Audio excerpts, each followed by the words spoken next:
riječi, odveti stvari naš, duši verою Pana Tvoju. Idite Hristo i во веки веков, амин. Не улучим никога, Богородице, сили Твоя глагола Ти недостойни, а бо Ти не би престояла моляшки, то би нас избавил от великих бед, тоже би сохранил до нине свободни. Не отступи, Владичице, от Тебе, Твоя гора би спасаеш и присно от всяких льоти.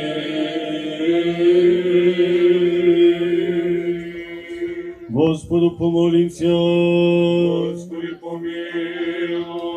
Яко святи си Боже наш, и Тебе славу и Пресвятою песен восилаем, Отцу и Сину и Святому Духу, нині и присно и во веки веков. Амин. Святи Боже, святи